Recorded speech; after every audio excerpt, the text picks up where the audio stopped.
What's going on, everybody? Welcome back to another episode of the Stale Popcorn Podcast. The what? The OG.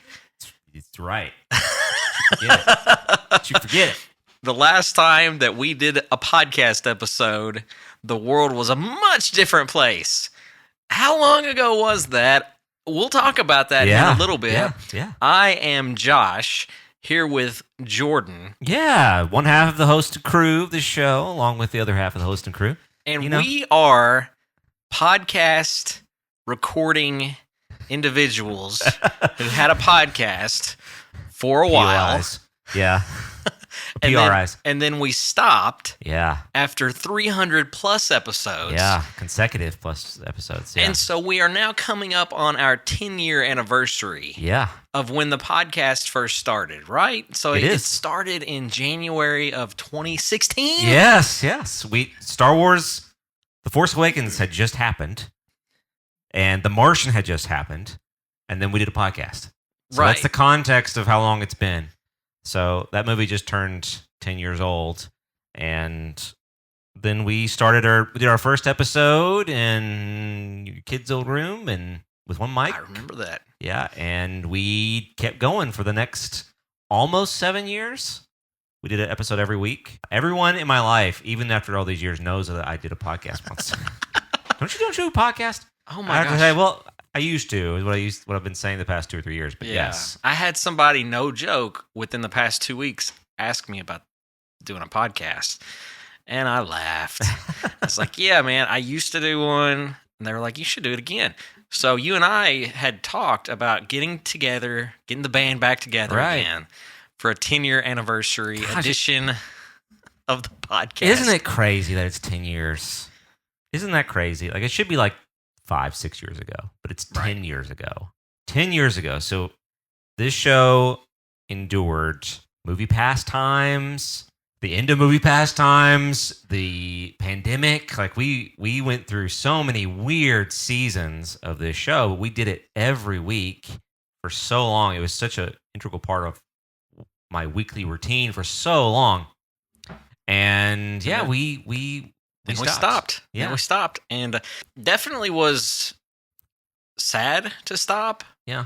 But I think we kind of got to the end of it, just kind of got It- to the end of the line and just It said felt- it's time to yeah, move on. So, Yeah. what have you been doing for the past few years? Anything going on? Well, I think I want to say, so when we started the podcast, I had a really crappy job.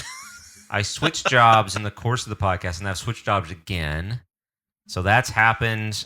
I have done a few other little projects. I just did a little podcast this year with some tabletop RPG podcast that no one's going to listen to. It's fine. And just for fun. And I don't know. I've read a lot of books. I've gotten back into watching movies this year. Last year, I only watched like 10 movies in the theater. It was the lowest I'd been. Now you say Since- last year, meaning Well, 2024. 2024. I should because clarify. it's 2026. It is. So you're right. So in 2025, I got back into it in sort of a normal way that we did for the past several years. And so I saw almost 40 movies in the theater last year, which was awesome. A lot of fun. So I've been reading, I've been writing, I've been doing some sound work, I've switched jobs, I've continued to watch some movies, and it's been okay. It's been all right, man. I've gone around. I've obviously I continue knowing you. Yeah. And Man, we went and watched a movie together less than 3 weeks ago. I often think about what it would be like if I actually did go to like a high school reunion. It's like, Yeah. so what have you been up to? And I'll be like, not much. Yeah. So you're like, what have you been up to since the podcast ended? Not much. Yeah. Same old, same old. It is Not really. It's not- not really that, but yeah. No, a lot has changed, has over changed. the course of the years. But you and I got nostalgic and started looking up stuff, and we saw a Black Widow review that we had put up on YouTube Yeah. back in 2021, I think Yeah. it was. Just the scope of all the things that we did, things that we tried to do, the things that we wanted to accomplish that we didn't, but the things that we wanted to accomplish and did with the Yeah. podcast. I mean, Yeah. we made it 300 plus episodes. Yeah. I'm going to say this here now. Like, we are the OG Stale Popcorn Yeah. podcast. There are a lot of imitators out there, right. which podcasting is a lot of fun. Podcasting is a lot of hard work. But Yeah. make no mistake about it, we are the Stale Popcorn Podcast. Yeah. Yeah. Now, you and I may be the only ones to ever listen to this, and that's cool too. I think for a long time, that's the way it was with the original podcast. It was just me. And I you don't know. listening to it. Yeah, I know that we had several people who listened because when we started the podcast, my original sort of inspiration for it was I listened to another podcast with Mr. Brandon, our friend, who was on the podcast one time called Tadpog, and so we listened to Tadpog, which was Tyler and Dave play old games, and they are still going. They've been going now for 10 plus years, and I'm like, you know what? They look like they're having a good time. I said to you, we should start a podcast. And so I sort of connected some of the Tadpog people. And so I don't know. I think we learned that doing a movie podcast, that viewership is going to fluctuate quite a bit. So when we would our biggest episodes were like the superhero movies and the action movies, the big draw movies, the ones that everyone went to see. We did movies that like no one had seen, like. Sure. I don't know. Whatever we did in like March of 2017. Yeah. We were like the only people who saw that, whatever movie that was. No one else saw that movie. And probably nobody listened to the episode either. Yeah. But we had listeners, we fluctuated, and thank you to everybody who listened. We listened By the way, how are people going to listen to this episode? I am just going to put it up on YouTube, I guess, for now. Yeah, YouTube is still a thing. Yeah, and it has its own music streaming service, Yeah. so it can be a podcast on there. We can find a way to do something with it. Well, you know what I think is kind of fascinating is we started podcasting before everybody had a podcast. I'm just going to say, like, we were not like inundated with all of these podcasts that we are now. Yeah. And the medium has changed where it's more of a visual medium now. It is, yeah. When we started doing it, it was strictly like 99% audio. It was, yeah. And now you can't do a podcast with strictly audio. If you want to be successful, you have to have visual as well. Yes. You almost have to like build a production company. Like it really feels that way. So you have to have like a studio space and these really expensive Shure S7 ones or whatever they are, the podcasting mics you see everybody use that cost $4,000 each, and lighting and video and then all the time to edit all that. It's just a lot. So yeah, when in 2016, I don't know. I feel like Rogan was around, but I don't think he was the douche he is now. It was us and Rogan. Us and Rogan. Who's the other? There's another comedian. I can't remember his name, but it's what you said. It's visual medium. But yeah, in 2016, YouTubers were still like the visual medium, and podcasts were the audio medium. Yeah. And they weren't really crossing over much. So that's all it is now. It's all crossover. Yeah. I'm not prepared for it. So this episode that we are doing right now is still in the 2016 era. It is, yeah. Strictly audio. This is the world I know is audio. So Yeah. I don't know anything about how to do video stuff. It's a whole other. We did find an old video that we did upload back in 21 about Black Widow. And it was kind of cool looking back and saying, hey, we tried this one time, and if we had continued on, I think it would have been pretty cool to see where that would have went. But it was not the easiest thing to do, and in 2026, it's only gotten more complicated. Yeah. Like you said, you almost have to have a whole production crew just to get it going. Yeah, you compete with so many things now. So like AI was not a thing.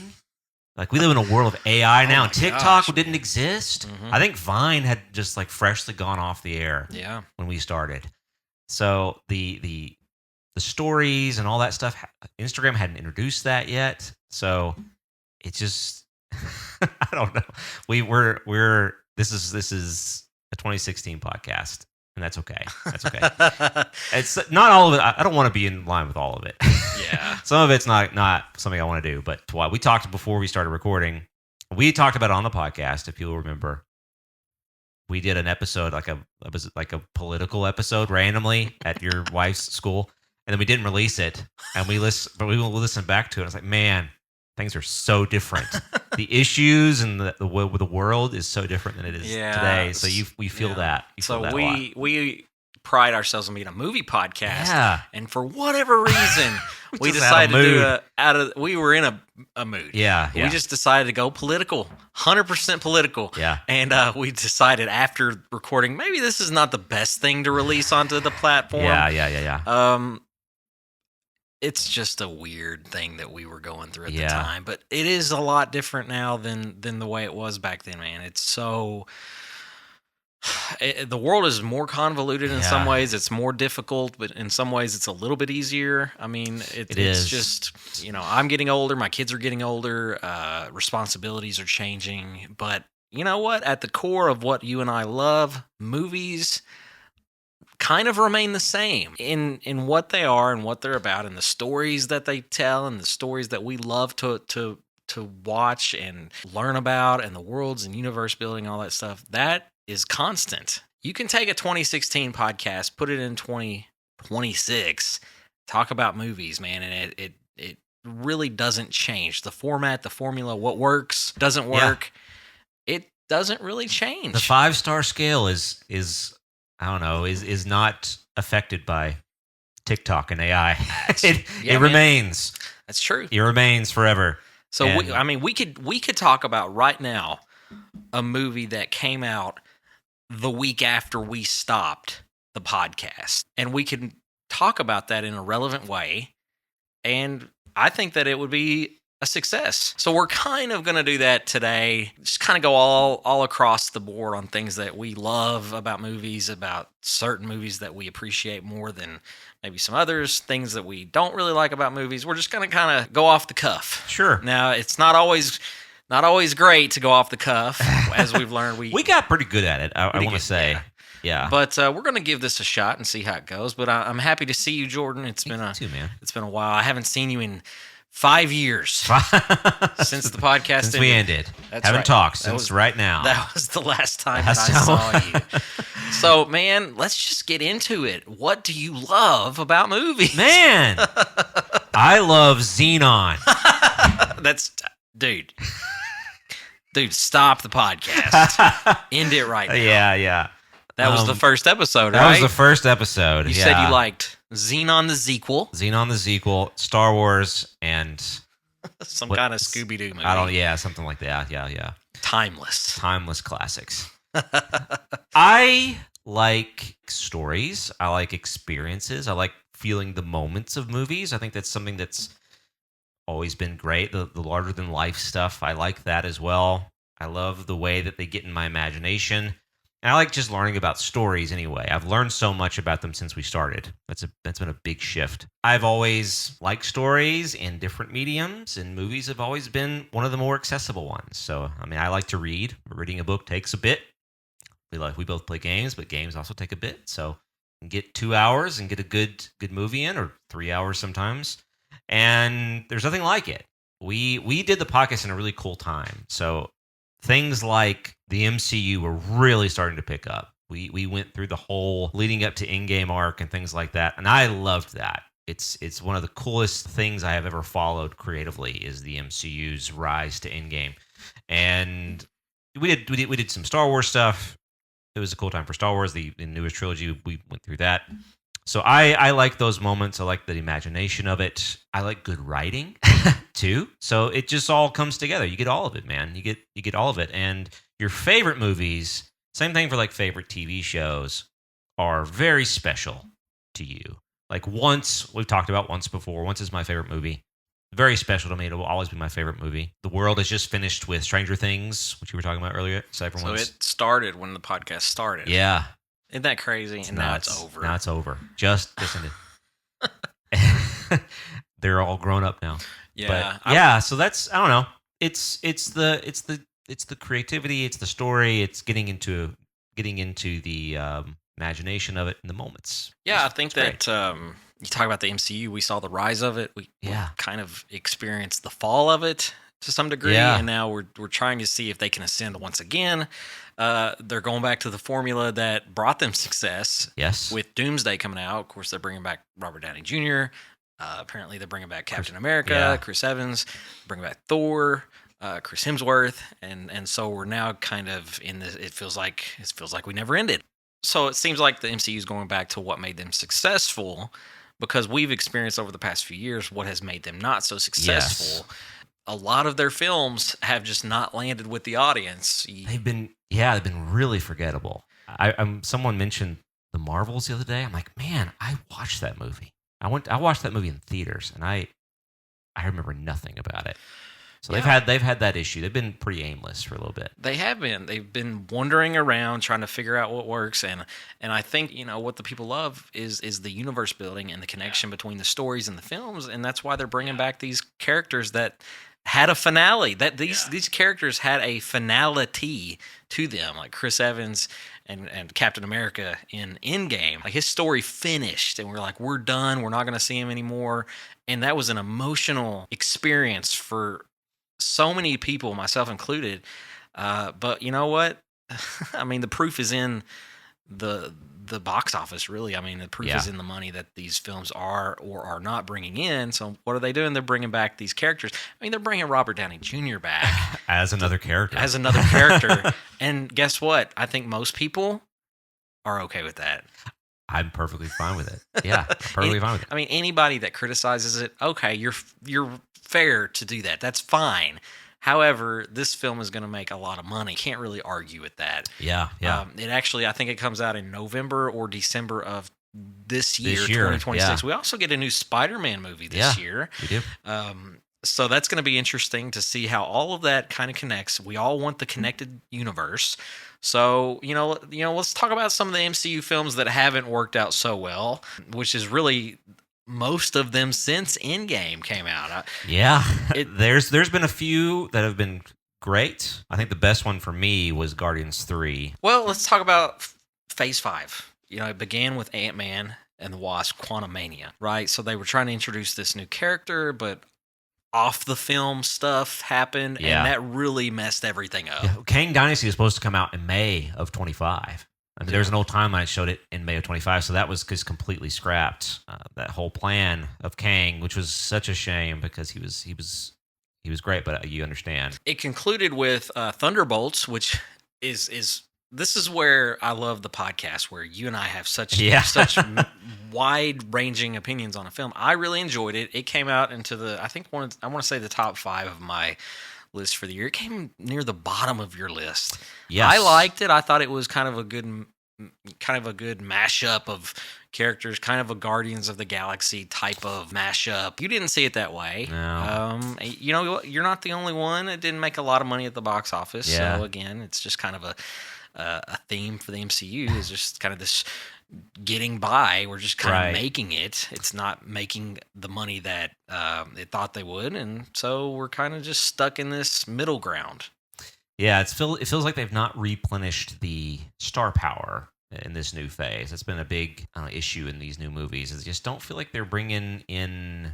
We all thought that Black Panther, for example, was going to be the next big leading in this new generation, and unfortunately, that didn't happen. They've had some out of film issues that have hurt them, but I don't know. There's also been some weird movies that I don't know. Like we got a new Captain America last year.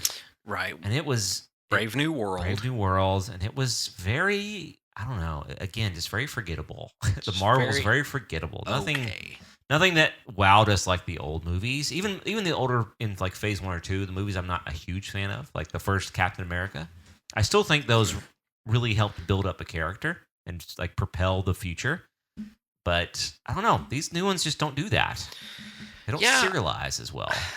Let's talk about when some of these. I don't even know if we got a chance to talk about it. We could talk for hours about the things that we haven't talked about. Yeah, so many. I mean, Eternals came out. I'm not sure if we talked about that or not. We probably did. Yeah, but you loved Eternals. I loved Eternals, yeah. Still like it. I didn't as much. And then we get into stuff like Love and Thunder, which came out. Let's see. It came out in 2022, so that was probably close to the end of the end of it was the podcast. A big disappointment, I thought. And then we get into stuff that just recently came out, like the TV shows like Ironheart. And you have just totally abandoned that, right? I need to get back. I think that happened to a lot of people because they tried to connect the TV shows with the movies, and it became too much to keep up with. Yeah. So I do think that has been a major issue with the MCU. Yeah. It's just like there does come a point of overconsumption. Yeah. Where you're requiring people to watch so much stuff and keep up with so much information. There's Yeah. too much here. And inevitably, when you have so much of that stuff, the story ends up suffering Yeah. because of it. And I Yeah. think that we've seen that a lot with the MCU. Yeah. And so I do think that they're trying to compress that now, from my perspective, and they're trying to go back to what made them successful. So they're not releasing as many films as they were. We're not getting all of the TV shows that we were, even though we just saw a trailer for a new show, Wonder Man, Yeah. with a character I don't know anything Me about, either. but it includes Ben Kingsley's character Trevor, who was the actor terrorist from Iron Man 3, who's been in a few different MCU things. Last year, 2025, we got Fantastic Four. I liked it a lot. I liked it. It was the best one, in my opinion. I agree. We also got stuff like The Marvels, which came out in 2023. Yeah. So I remember nothing. It's crazy how little I remember. I mean, it's really all over the place. It is, yeah. Which is disappointing, but again, you just kind of hope that they're not going anywhere. I think that that's important to realize. The MCU is not going anywhere. It's just, is the story going anywhere? Right. Yeah. Because like the IP is not going anywhere. There's still so much to tell. I've got a Marvel Universe book that has all the characters that Stan Lee came up with, and it's crazy just how many. It's nuts, yeah. It's like thousands and thousands of characters. But not every one of them deserves a television show. And we don't need to know about every one of them. Yeah. So, And some of them have been forgotten. Like I thought I enjoyed Moon Knight. Mhm. Or I thought it was a decent start. And it also ended on like a weird cliffhanger. And we've gotten nothing. Shang-Chi, the actor apparently haven't talked to him in like a year. right. Yeah. So I thought that was a lot of people like Shang-Chi. The Hawkeye series, we haven't seen much of that. Well, we were supposed to see the Young Avengers, We were. which had I think it had what's her name? Kate Bishop, Yeah. who's played by Haley Steinfeld. Haley Steinfeld. So I think what's interesting about 2026 now is that you can really gauge how well a movie's going to do, because the experience has gotten so busy. It's expensive to go to the movie theaters Yeah. now. It's more expensive now than it was back then. I mean, I could see a movie on a Saturday morning at 10 a.m. for like $4, dude. And now Man. that same experience costs $14. Yeah. So I cannot take my family to see a movie anymore. That's crazy. Do I want to eat, or do I want to go to the movies with my family? Right. I think you can really get a better sense of it, like now versus then, when a movie's going to be successful. It was, I think this past year of movies was odd because it was not a great movie year. And we had some odd movie years before, but I remember like 2015, we started the podcast. 2015 was an awesome movie year. It was like one of the best years in a long time. Got a lot of great movies. And when we started the podcast, we had movies like Rogue One, 10 Cloverfield Lane, Arrival happened that year. Civil War happened that year, which was awesome. Edge of 17, Lion, I don't know if you remember, Split happened that year. 2016 was also a great year for movies. Kubo and the Two Strings. I mean, there was a little bit of everything. Zootopia came out that year, which was, we just got the sequel for that. It was hard to find a movie this year that didn't get 3 stars. But I feel like I went and watched Sung Sung Blue this past weekend with Hugh Jackman, Hugh Jackman, Kate Hudson. And I could have, if you had asked me before again, what you going to rate this one? I probably would have said 3 stars. 3. And I gave it 3 stars. Yeah. I feel like there's not as many surprises anymore. There's not a 10 Cloverfield Lane where I'm like, this is awesome. Yeah. I didn't expect this at all. You just kind of go into the theater and you leave the same as you came into it. There really aren't any mind-blowing experiences anymore. I mean, look at the domestic box office for 25. I'm looking at the list right now off boxofficemojo.com, and you can see the number one movie at the box office in North America was a Minecraft movie. And it is very much a 3-star movie. It is very. Now, I think it's a very entertaining 3-star movie. Yeah. But it's not great. It's not terrible, but man, it is right there in the middle. And then we are still experiencing this live action craze that Disney. They're still going. And we thought it kind of ended. We thought that they had hurt themselves financially enough to where they were like, we're not gonna do this anymore. Yeah. But then you have Lilo and Stitch at number 2. Which is nuts. And so projects that they were like, we're not going to do that. You get Lilo and Stitch that is successful, and now they're like, okay, we're going to do this film. Both of the remakes that came out in 2025 were, I know this is my opinion, but I feel like a lot of people would share this opinion. Lilo and Stitch and Snow White were both awful. Mm-hmm. They're both in my bottom 5. And this has been going on for a little while where it's just bad. It's just bad and bad and bad. We got the Moana remake coming out soon. Yeah. And so if it follows in this footsteps, that's different. Yeah. Let's make a live action Moana 10 years after the animated film. Not that long ago. We're not waiting 40 or 50 years any Yeah. longer. But then you get stuff here's what I love. Superman. A film like Superman comes out because, man, when we started talking movies way back in the day, it was the Zack Snyder universe, man. It was ongoing. One of our remembered episodes for me was the Batman Superman Me too. Yeah. episode. It was a long episode. We filmed it in a garage, I believe, something like that. Now we have this brand new universe for DC films, and it actually seems like it might be pretty good. Yeah, Superman was my favorite movie of 2025. I was really happy with it. I think I've always liked James Gunn's movies. I think he just does superhero really well, and so I'm excited for Supergirl, even though he's not directing it. Yeah, James Gunn is leading the new DC. I think James Gunn is awesome. So far, Superman, it lived up to the hype. It exceeded hype for me because I wasn't expecting hardly anything to come out of that. We got a new Jurassic World movie that is 4th, and I'm happy about that. You'll never get me to say hardly a bad word about the Jurassic World franchise. I'll say bad things for both of us. Okay, it was really rough, but anyway, I loved it. I know that people love it. Did you see Rebirth? I did. I loved it. It was great, man. Might be bottom 5. It's got to be bottom 5. That's harsh. Zootopia 2 was 5. You know, Zootopia 2 is actually a really good film, I think. I liked it. As far as sequels go, it stood up to the first one. It's not going to be as good as the first one. Hardly ever will you get me to say that a sequel is better than the first film. Yeah. Sometimes you get like Terminator 2 or whatever. By and large, I think that Zootopia 2 is pretty close. I was happy with it. The Wicked series came out last year, the 2024. I say last year. Wicked kind of took over. Wicked was good. The first Wicked I really enjoyed. I didn't watch a lot of movies that year. It was sort of my one down year, but I was excited for Wicked for Good, and we went and watched that together. We saw, I don't know, 3 movies together this year. Yeah, that and Working Man and something else. But yeah, The Working Man with Jason Statham. But that was also a bottom movie for you, wasn't it? It was. Yeah. Then you continue on. Here was I'm looking at my list from 2025. This was a top 3 movie for me, Sinners. Me too. Which I really, really enjoyed. It's going to get a lot of Oscar buzz, I think. I agree. I think Michael B. Jordan will probably be nominated. And I don't know if he'll win. Who knows? I don't know how that stuff goes anymore. You and I have changed up our opinion, I think, both of us, on the movie award season.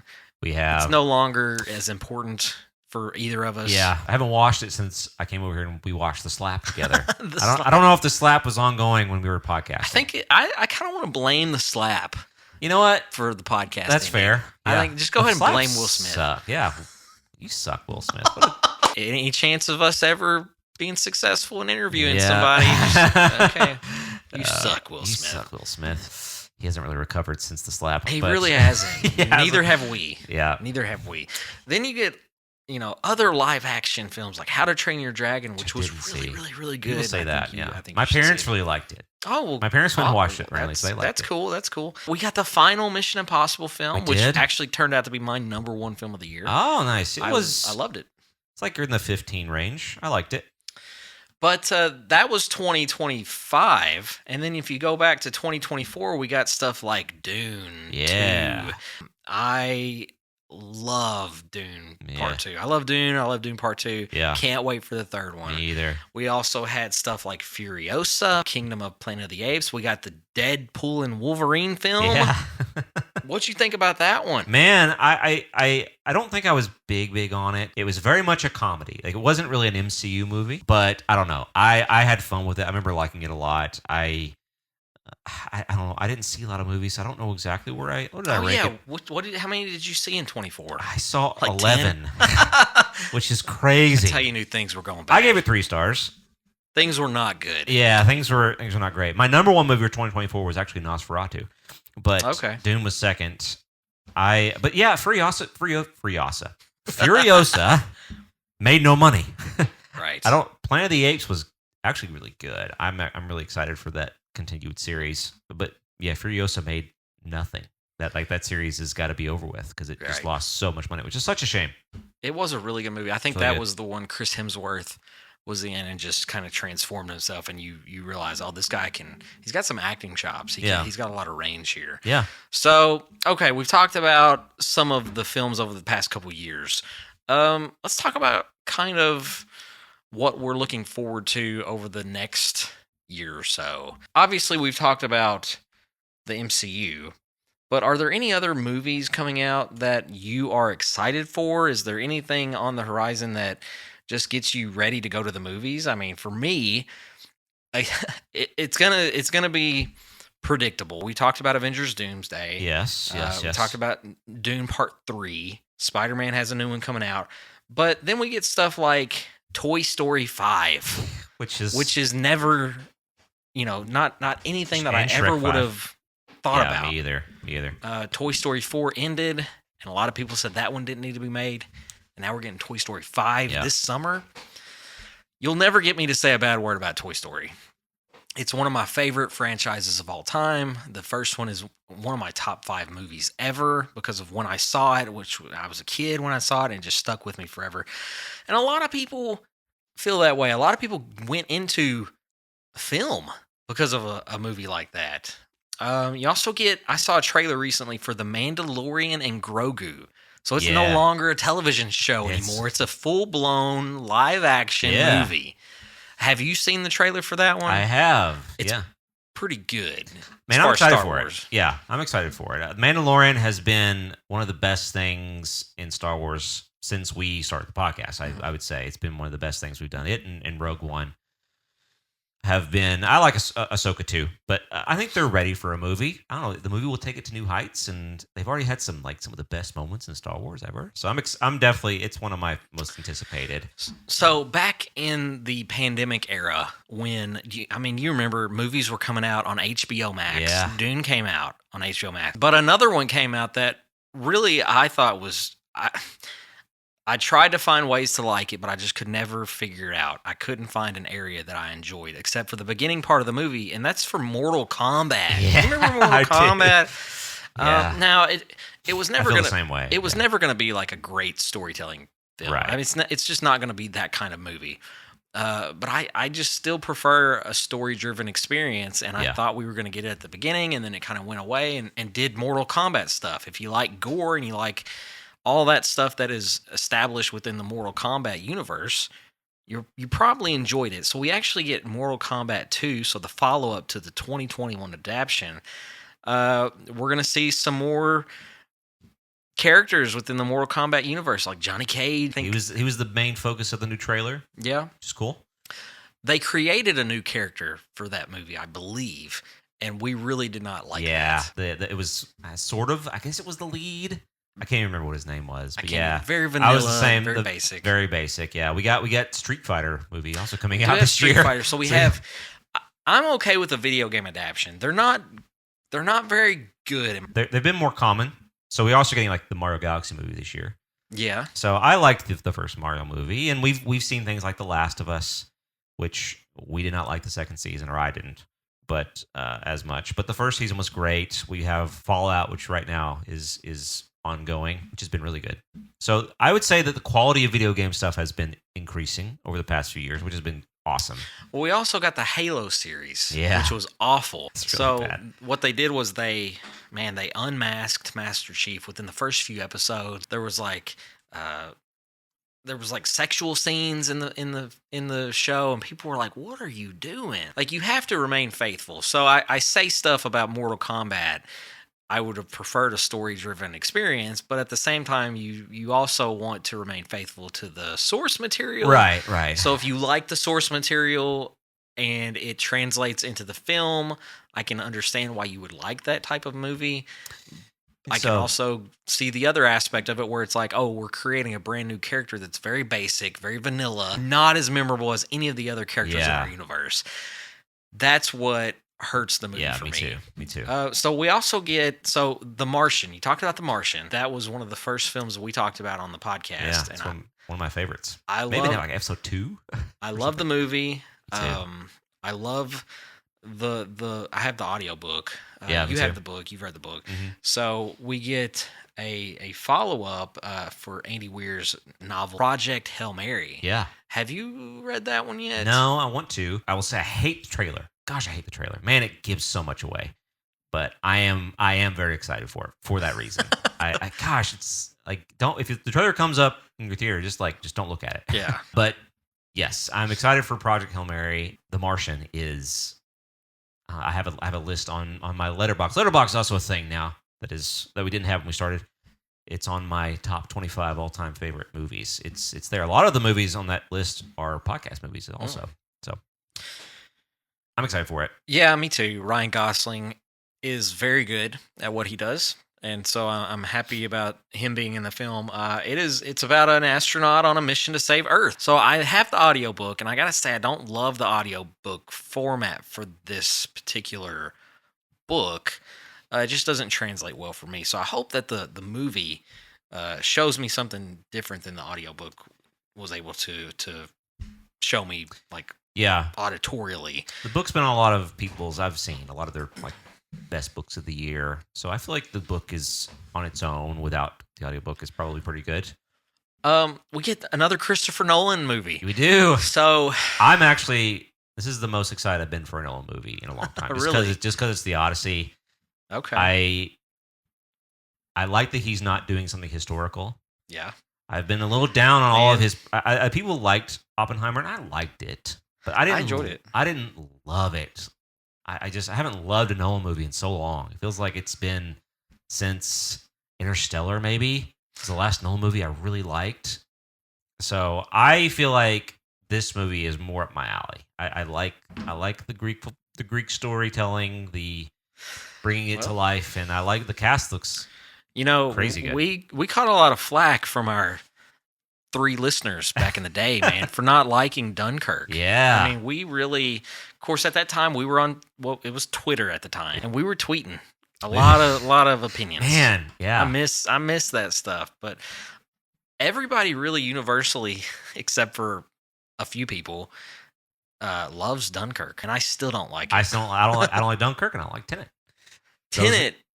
I think Tenet is universally regarded as being like average. Yes. The sound quality was awful. So bad. We saw that together. Yeah, right. That was coming off pandemic stuff. It was the first movie we saw together in probably like a year. Yeah, it's been a long time. I remember watching that film and just being like, I am so confused. You leaned over to me. We had been doing the podcast at the time. We had to do an episode about it. We had to. I'll never forget. You leaned over to me. You said, "Do you have any idea what's going on?" I said, "No." I looked at my phone. I was like, "We've been here an hour and a half. We've been here for so long." Denzel Washington's kid is in Tenet, right? I think so. So, and then I think it is Robert. Is it Robert Pattinson? He's in the movie. He is in the movie. I just remember watching it being thoroughly confused. Yes, me too. I've never seen it since. I've never had it. I tried to watch it and just being like, this is so crazy how bad this film is. Yeah, it looks amazing. It should have ended. But it's so any other mere like mortal, it would have ended their career. Yeah, but Nolan just like shrugs it off. He does, and he comes back with Oppenheimer, which I thought was really good, and now he's coming out with the Odyssey, which a lot of people are very excited about. I'm excited for Odyssey. You can't deny that a Nolan trailer gets people talking. It does. Yeah. So I'm excited for Odyssey. You know what's crazy about Nolan is that I have criticized him so much, and yet I think he's the director with the most movies on my top 25 list. Yeah. For example, I love Inception. I love The Dark Knight. Yeah. I love The Prestige. Me too. Yeah. I like Batman Begins a lot. I think it's also great. I love Interstellar. So he's got so many movies, even going back to Memento, which I really enjoyed a long time ago when I saw it. So he's got that coming out. And we also have Disclosure Day from Steven Spielberg. Yeah, right. So So that's that trailer just came out. yeah. So that's a sci-fi film. I think Steven Spielberg is.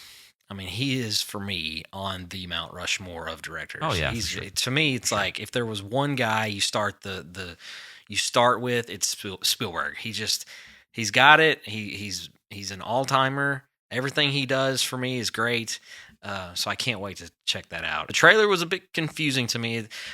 While I really like a Christopher Nolan trailer, sometimes a Spielberg trailer doesn't exactly hit home for me. I didn't really get the trailer for this movie, but I'm still looking forward to it because it's Spielberg. I'm trying to remember the guy who directed it. It's the same guy who did The Revenant. He's got a new movie coming out with Tom Cruise. Okay. It's called Digger, which have you seen the trailer? It's really odd. It's Have not. Tom Cruise with a shovel walking on a fence, Okay. just dancing around. And I've started to see that in trailers as well. And so it looks like Tom Cruise is branching out a little bit Yeah. from his usual spiel. So yeah, there's a lot to look forward to, man, at movies. I have to say, I have not stopped loving movies Yeah. since the podcast ended. I still think that going to the movie theater is almost like a religious experience for me in some ways. It's I know that sounds crazy, but it's such a place of solitude, or it should be for me anyway, and just introspection, because you can watch a movie and you take a lot away from it. Reflect on a lot of the movies I see. Me too. I still love preparing to go to the movies, getting the tickets, going in and finding my seat, being in a crowd that is engaged with the film. Things have changed in that regard too, in terms of like audience interaction. I mean, we had our fair share of episodes where we talked about some of the issues with crowd control. That has not gotten any better. In fact, it's gotten a lot worse. Worse, actually. Yeah, I had a rough experience at Wicked for Good. It's still there. Yeah. It's still a problem. It's still a problem. I still sit in my same seat that I've sat in for 10 years now. It's the back, the far back left seat. That's where I am, as far away from anybody as I can get, the back corner. For that reason, I'm dead center. So yeah, I know you're in the in the trenches. You are in the trenches. I avoid the trenches. Yeah. But you like the wall, and I like kind of to be in the middle of the sound. I get it. Yeah. If I can find an empty theater and just be right in the middle, I'm at home. But yeah, the theatrical experience for what it costs now, which I said has increased so much over the past few years. Right. Right. You deserve a really good experience. You do. What was the last movie that I saw? I can't remember. It had to have been like Zootopia 2. But no, the last one I saw, I'm gonna blank here. It was Avatar. It was Avatar, right. Fire and Ash. Yeah. Which is another kind of universe we could talk about in so many ways.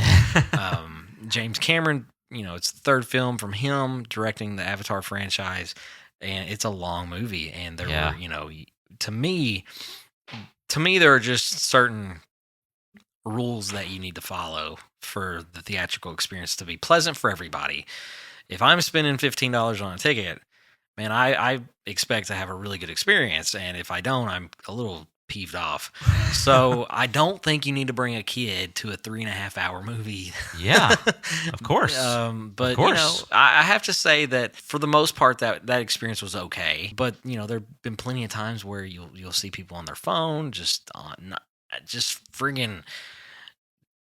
living their life on their phone, like texting or playing a game or on TikTok or whatever. It's like, what universe am I living in, man? It's like, you spent the same amount as I did. You want to get the best experience, right?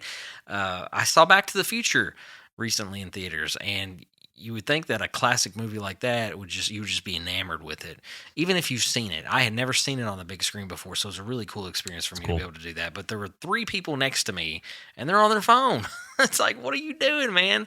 This is a classic film that you can't experience in the theater very often, maybe once every 10 years. This was the 40th anniversary screening of it. And so I got up and moved, had a much better time. But overall, man, I got to give the theatrical experience is not great in 2026, the year of our Lord. I believe that it could be so much better. It could. And it's just one of those things, man, that you just have to kind of deal with. It's really tough. I don't know the answer. I don't have an answer for it. You just hope that people can come to their senses and treat it with the respect and treat other people with respect.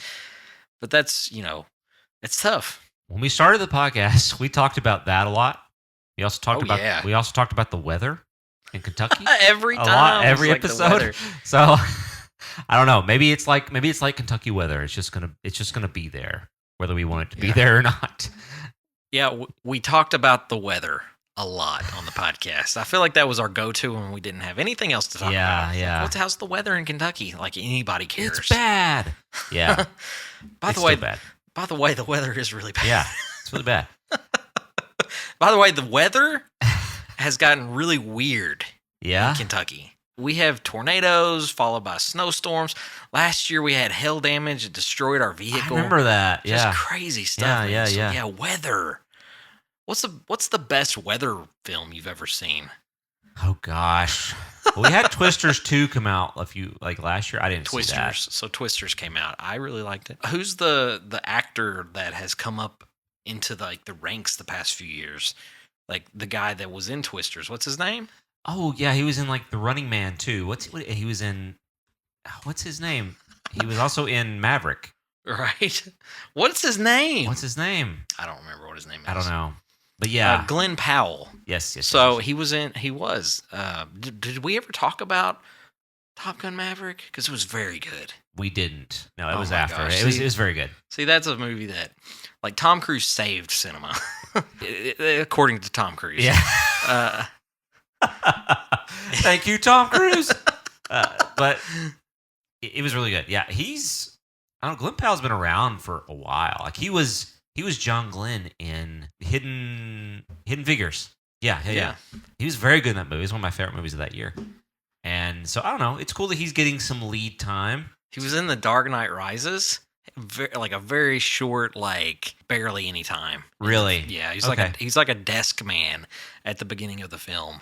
Dark Knight Rises, I don't remember exactly, but he was very small. But yeah, he's a guy that I think that Hollywood is really pushing. I think he's okay. Just keep it, as far as keep his record clean and stuff. And I think that he could, coming off Top Gun Maverick, you would think that Miles Teller would have been the guy that Right. would have been the star, but it ended up being the other guy, Powell, that everybody's kind of raving after. Right. So yeah, there's a lot to be excited about. Yeah, that's never really gone away. I think there's good years for movies, bad years for movies, give or take. I think we're coming off and not a great year. I think this year coming up is looking to be a lot better.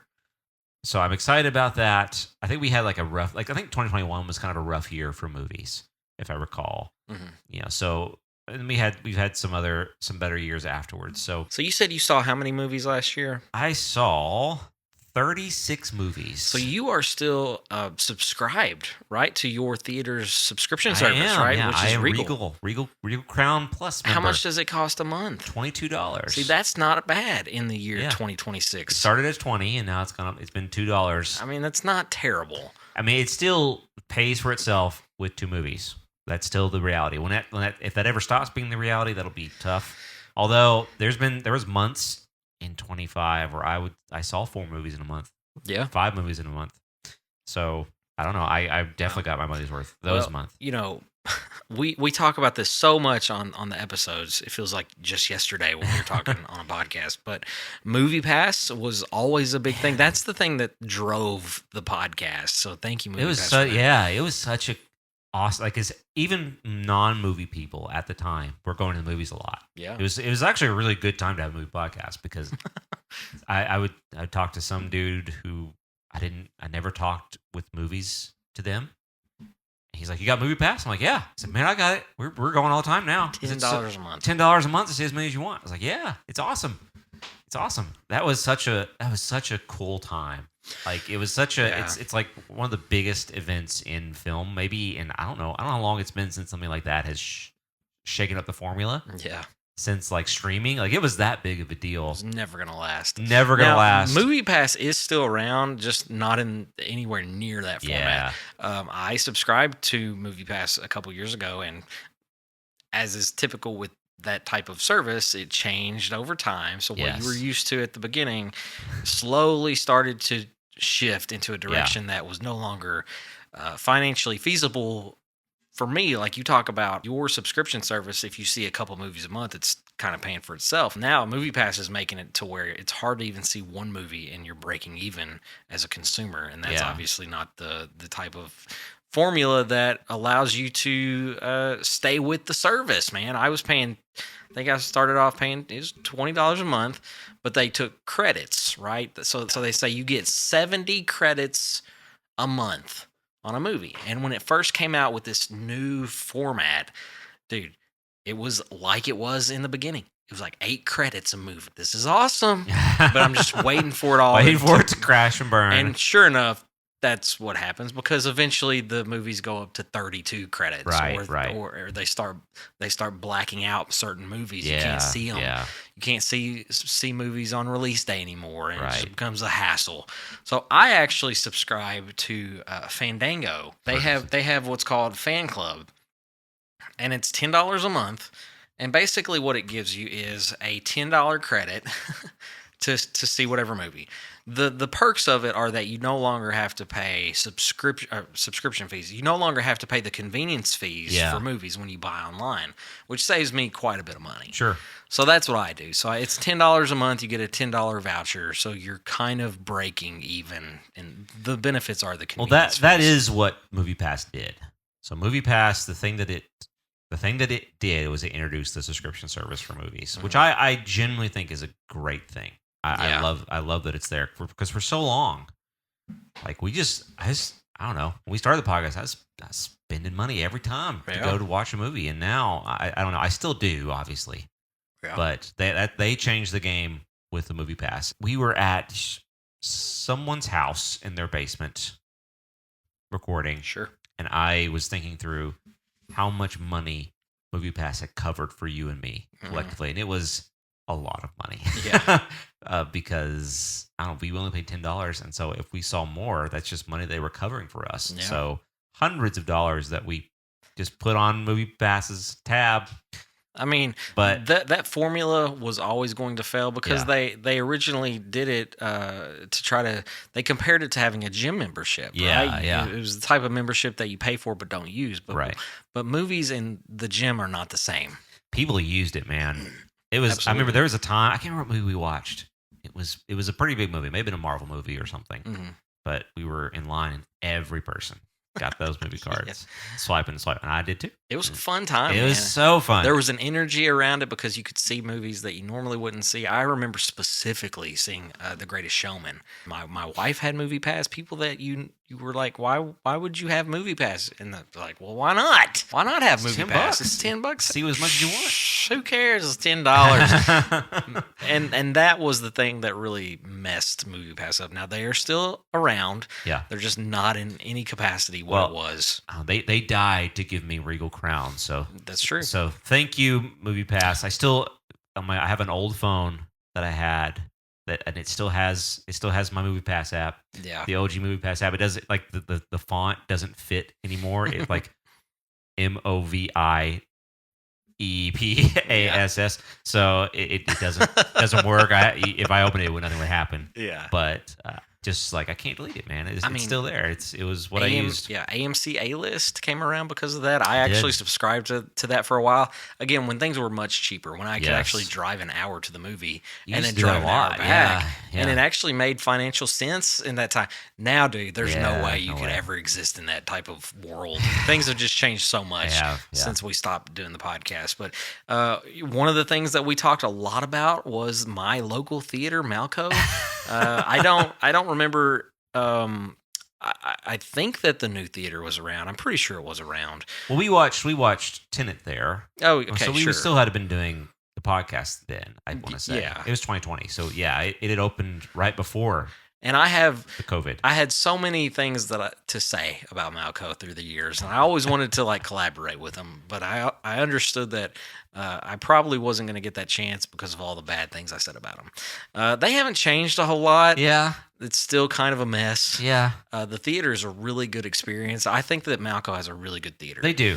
They Yeah, have the it's better than anything Bowling Green has. I know that for sure. Yeah, so we are two Kentucky boys, and we just, we go where we can go, man. Yeah, that's right. I don't have a lot of options. I have one theater. How many theaters does your town have? 2. So you have 2 theaters. Both, I have both Regal. both Regal, and I have one that's called Malco. So a few years back, they built a brand new one. The old Malco was old, and I remember one time specifically they had to close down because of a rat infestation. I remember that. Yeah. The rats were like biting people. And I'll never forget just like watching the workers come out with trash bags of popcorn. Yeah. It's like, that's where I'm getting my popcorn, from that big trash bag right there. But I still love going to Malco. It's a good theater, man. It's got They did a good job with it. Local people that work there. I want them to take care of it. That's kind of the point, is that you want them to take pride in their facilities. Yeah. I think they try. I think they do the best that they can. It's the same way when, like, the theater I was in when we first started is still crappy. It's been through, like, it was an AMC for a little bit, so you could use A-List there for a little bit. Like I did when I was still living there. But yeah, like there's only so much that the people from that town can do. Like there's only so much good work. There's only so many good workers to go around, and not everyone gets them. So yeah, it's the same if you're like going to like the KFC there, which always catches on fire. It really does. Yeah. So I don't know, and yeah, Bowling Green's a similar situation, but yeah, you get to know the workers though. They're all kids. Yeah, that they work are. there. There's never an adult anywhere. yeah, It's all just a bunch of Gosh, little man. kids running the joint, the same faces over and Yeah. over again throughout the years. So I wish them well. I love my theater. It's the only one I can go to. It's the only one close Only enough. here. And so it is what it is, man. But really good screens, and the seats when they work are pretty good. It always comes down to the consumers, though, man. The consumers are the people that can really build up a place or not. And so the pleather seats are getting picked apart. People take their fingers and like pick the leather apart and stuff. And, Yeah. the floor Yeah. the floor is fading in color, and you'll walk over to the concession area and there's just popcorn everywhere, and There was a stuff. blown speaker there one time. I remember I went and watched something, and it was the whole movie just a cracking bass speaker. Every time there was a bassy sound, I can't remember what movie it was, but I remember that was not long after it had been released. So, like, the state of the theater right now, there's a lot of PSAs that are happening before the movie happens. It happened in Maverick, which is the actor or the director will sit there in their casual clothes, just sitting there talking to the audience, and they say also the same thing. Thank you for coming to the theater. Thank you for doing the theater experience. Yeah. Tom Cruise did this. Thank you for having he's big on that. big on that. Thank you for coming to the theater. This is how it's supposed to be seen.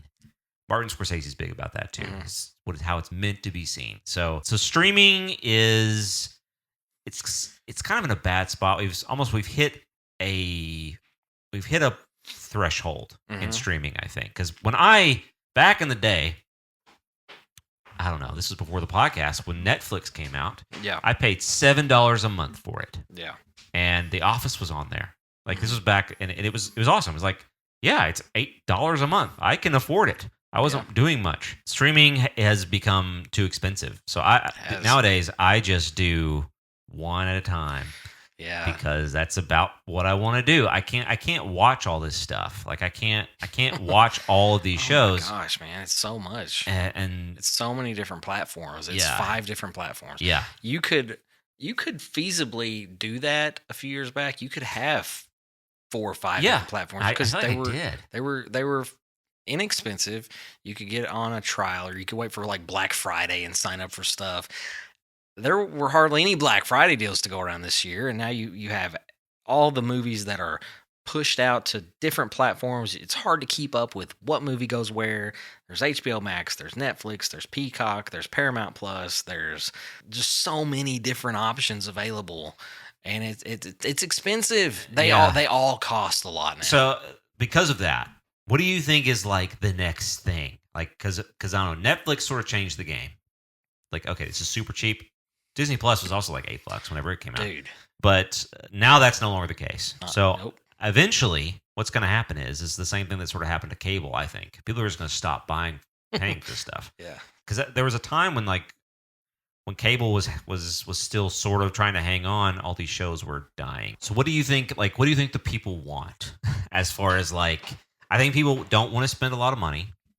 That's the big thing. Do you think that it will push people to go back to the theater? Do you think it's going to like bring up like the discount theaters again? Are they going to have a resurgence? I don't know. Is it going to have to be AI in some way? I don't know. Here's what I do is I just have to pick one platform and sign up for that. Like I just signed up for Netflix so I could watch Stranger Things. Now before I could keep Netflix, and that was cool, man. It's like, oh, whatever's happening is awesome. Whatever's on this platform, I can watch. I can have that. I can have this. I can have all these different platforms. But now I'm gonna have to cancel Netflix until something else comes along that I want to watch. The same way with Disney Plus. I still sign up for Disney Plus, but I'm gonna have to pick and choose when I sign up. I do the same thing. There is a point of no return. Yeah, and I think we're getting close to it. Yeah. If we're not already there. Yeah. I think it's just not the convenience it used to be. It Yeah. used to be like, man, I just spend a little bit of money. I have all these shows. Like I remember the Defenders before the big MCU boom on Netflix. It was such a cool time because it was so cheap, and you got this new series, and they weren't long. They were like 8 episodes, and it was cool. I remember I rewatched the elevator scene of the Defenders the other day. I was like, man, this was such a cool time. The Defenders wasn't great, but anyway, that whole era was so cool because it was so accessible, and it was not quite. They didn't spend the money on it that they do now, but it was. I thought it was good, like the first few Daredevil seasons. And I don't know. There's nothing like that right now. No, I think that what we've experienced in the world the past couple years has changed how we are able to afford things. We just can't afford the things that we used to afford. I think so. As far as just entertainment wise. Yeah. The theatrical experience is not what it used to be, and the prices are going up, and it's just hard to justify. I thought about it the other day. I was like, I'd like to take my family to see the new Anaconda film because it's got Paul Rudd, it's got Jack Black. That'd be really cool. And I go on there, and I'm like, man, it's $50+ for me to take them to see a movie at noon. Now, forget about taking them at night. On Friday. That's $70+ right there. Right. You just really have to weigh your options. You almost have to just wait until they come out on the streaming platform, and then you sign up for that streaming platform and then cancel when you're done watching it. That's what it feels like. So you're essentially in a weird way. You're almost like you're sort of paying for it like you used to, and then. But you don't get to keep it. Yeah. So it's almost what we've got to. So I don't know. I'm trying to. I think the problem right now is things are too expensive. But I don't know. I feel like people are gonna want. I feel like it's people are gonna want something else before too much longer. I remember when YouTube really started to catch on. For a little while, YouTube sort of had all these weird little web series on their platform for a while. There was I can't remember the guy's name. Video Game High School was big for a while, and it was on YouTube. I watched The Guild, which we talked about for a while. There was Dr. Horrible Sing Along Blog, and so it had for a while. It was those kinds of shows. They were low budget, but people liked them, and it was sort of came out of a moment that just sort of was able to give the people something without having them. Making them pay for a bunch of stuff they didn't want. What's popular right now? It's TikTok. Yeah. Right. So it's short form content that really just. It's not only short form. It's like it's about as short as you can get as far as content goes. That's what people are going towards. Everybody has a phone. That's one of the things that is probably not changing. So they're just find their entertainment on their device on a place like TikTok, man. I showed you a video a couple hours ago of just like a weird trend, that comes and goes every few days. That's what people want. That's what people want, and that's what people can afford to watch, right? That's a big thing too, yeah. So I personally wish that we could all go to the theater again. I hope that it steers us back towards something like that. I hope that eventually I don't know, we collectively just find like we want something that is a bit more not just me sitting on my phone, that's us going and being in the same place and it doesn't cost $1 million. Yeah. So I don't know. I would like for movies to really sort of take back some of the streaming after all these streaming services go up. So I'm hopeful for that, but I don't know. I feel like it's hitting a point where it's Yeah. too much. So it sounds to me like you're more pessimistic than optimistic towards the future of this type of medium. I just think there's going to be a turning point. I don't know what it is. I don't Yeah. know if I'm gonna like it. Like I don't know if I like TikTok. Right. I feel like I would have chosen something else, but it's here and it's the thing, man. It's crazy how big of a thing it is. No, I'm with you because there was a point in time when I said, "There's no way I'll ever have a TikTok account." I did forever. You could Long, never long time. convince me. Yeah. And then you get one, and you're like, "Well, it's okay." And then you start getting the algorithm right, and it starts tracking everything that you're doing. Yeah. And finally, you start getting videos that are more your taste. And you're like, "Oh man, this is pretty cool." And all of a sudden, I'm up till 1 a.m. watching TikToks. But at my core, I'm somebody that would much prefer the theatrical experience to even the streaming experience, just because I love being around people at the theater in a respectful way. Yeah. There's a good way to do it, and there's a bad way to do it. And whenever it's the bad way, then it's frustrating. But when it's a good theatrical experience, there's really nothing like it as far as I'm concerned. I mean, some of the best moments that I've had as far as watching movies have been in a packed theater when everybody's just shocked at what's happening on the screen. I'll never forget the whole Infinity War scene when Thanos snaps everybody out of existence or whatever, Yeah. and just the shock and awe of the moment. Such a great moment to be in. And then the you follow theater. it up with the in-game portal scene when everybody comes back. But there's also moments in smaller films too that have that effect on you as well. They don't just have to be big budget films, but I think that it's a reminder to me that storytelling is the most important thing. And you would know better than me in terms of how to talk about this, but storytelling has some core principles in it in terms of pacing and structure and Sure. stuff that when you review a film, you talk about the pacing, you talk about the flow and the format of it. So what are some good examples of like a way that a film is kind of supposed to be in terms of the story? Well, the great thing is that there's a lot of ways to do it. I think that a unique story example that we got this past year was Sinners. So Sinners is really unique because a lot of movies, if you look at something like the first Wicked movie, Mhm. the middle portion of the movie is very long. So it's Yeah. sort of like the middle act or whatever. And that's normal. We saw that a lot in like classic movies. It was a very 3-act structure. And the middle was always the longest section. Well, Sinners is cool because Sinners, the introduction is almost the longest part of the movie. Yeah. So the middle doesn't happen until the vampires show up, Mhm. which is way deep in the movie. We have all this setup, all these characters. We have the twins. We have the former lover. We have the other former lover. We have The other former lover. the guitar player having a crush on this lady at the club. We have them buying the club. We have all this stuff, all this setup. We have the first people becoming vampires, but the middle doesn't start until way later in the movie. I don't know. It's what makes it so cool is that it works because the reason why it works is because it does something that books do really well, which is has a lot of characters which movies can struggle with sometimes. Yeah.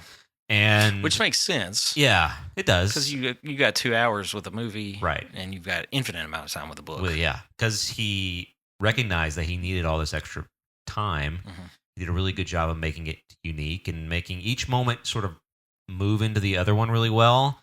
And it also foreshadows what is going to happen later Yeah. really well. The scene where all the old spirits come in with the music is kind of like the middle of the movie. It's where really all the stuff really starts to move. But all that set up. So I don't know. There's a lot of ways to do it. There is bad ways to do it. So like Mortal Engines. You remember Mortal Engines? Yeah. I still think about Mortal Engines all the time because it has awful pacing. So its pacing practices to have none of it. It just goes from one scene to another, and we don't know how we got here. We don't know why we're here. Yeah. What's this? Who is this person? I don't know. Well, he's a guy, and here we're going to talk to him for a while, and then I'm going to talk to another guy, and there's a city on some wheels, and then the movie's over. Did you like that? No. No, I didn't like that. So people are still doing cool things with stories. People are still trying to do some unique things, and Yeah. and then there's people like Steven Soderbergh. He did Black Bag. David Keop, who also did Spider-Man, Jurassic Park. He is very 3-act structure. It's very classic sort of pacing.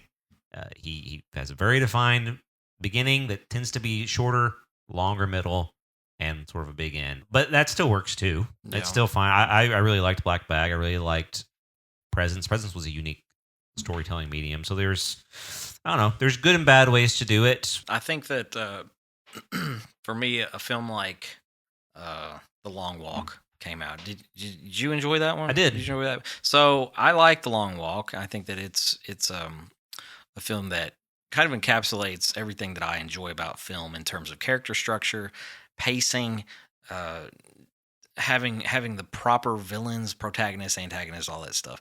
I think that it's a film that is not in the same arena as one of the big budget films. It's very, I think it's deliberately paced. I feel like it's the way that they push the characters to the forefront of the film is important for that type of film, but it wouldn't work for every other film. Yeah. Not a big name actor.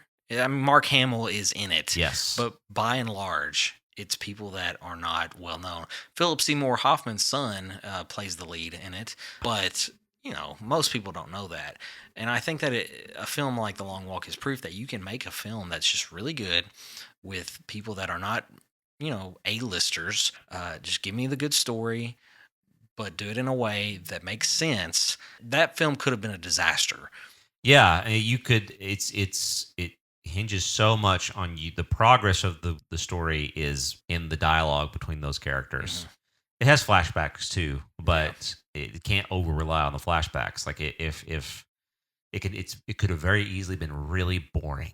It could have been so boring. They're just walking on a road. I don't know what the budget was for that movie, but I bet the ending scene probably cost as much as the rest of the movie with all the people and all the extras. Most of it's just them walking. Yeah, I was really impressed with it. It's something I would like to watch again because it manages to do that. Manages to feel like you're progressing through a story through a lot of the scenes that look very similar. Like visually, they're walking on a road. They're walking past the countryside. There's someone staring at them menacingly, and then they go to another place, and someone else is staring at them menacingly. Yeah. So, but it works. It works. So why does it work? That's the question, right? It is, yeah. That's what I love to figure out. It's like, why did this work exactly? Yeah. And so if you get out of the theater and you start reflecting on it, then you can kind of form your own values and opinions on why that worked. For me, a film like that works because you give me strong characters that I care about. You give me moments in a film that are not mundane, because it could have been monotonous and just automatic. Yeah, we are walking down a road. Yeah, we're walking down a longer road. Well, there's a longer stretch of road. Well, there's more road. And instead of just giving us like a curve, they actually give us storytelling beats between the characters, and we learn about who these people are. We learn what their motives are. Why does this matter to them? Why does it matter to any of them? It doesn't so much hinge on Mark Hamill's character. Yeah, we want to see what happens to him at the end, but really it's about these characters. And then you start asking yourself questions like, well, why do I care about them? Right. So I think that's important in any kind of artistic medium. Like you go to an art gallery, it's like, why does this make me feel the way that it does? And I think that when you can do that and articulate that, it's in a way that is satisfying. I think it's one of the coolest things that you can do. Yeah, it generates empathy for fictional people. It's like, I care about this person who doesn't exist. It's really interesting. One of the coolest things about storytelling is you really care. I really care about this mystical space wizard with a laser sword. I really want him to beat the caped masked man who breathes funny, who also has a laser sword. Like, that's cool, man. I really care about this little tiny halfling human who has a ring, who's walking up to a mountain to throw it in a fire. I really care. And in fact, I care so much that I there's this whole world out there that I could learn about. There are places and things and stories. None of that exists. But it feels like it does. I feel like you feel something when Steve Rogers is an old man going back and handing his shield off and going to be with what's her name? The lady. Sure. Yeah. Agent Carter. Agent Carter. So, but they don't exist. They're fictional characters, but it generates empathy for them. It's awesome. Yeah, that's why I love it, man. Me too. All right. Sounds good. Yeah. Does it sound good? Sounds good to me. Yeah. All right. All right. Well, happy 10-year anniversary to the Stale Popcorn Podcast. OG. If you ever hear anyone else saying that they have a similar named podcast, they don't. Just know it was us. This is the Stale Popcorn Podcast. Coined the phrase. I am proud of our show. I always tell people all the time, like, we did a good show, man. I listened to so many crappy podcasts while we were doing it. And I really believe we did a good show. And to everyone who's listened to us over the years, thank you. I still love doing this. I still love doing movies. And obviously, I still love Josh. Oh, man. Very much. And Thanks, glad that we got to do this. So happy 10-year anniversary of the Stale Popcorn Podcast. May she live in infamy. I'll see you at the 20-year. There you go. Yeah. So, Okay. Something to look forward to. Something. That's right. That's right. See you guys in 2036. Yeah, exactly. All right. See you around. See ya.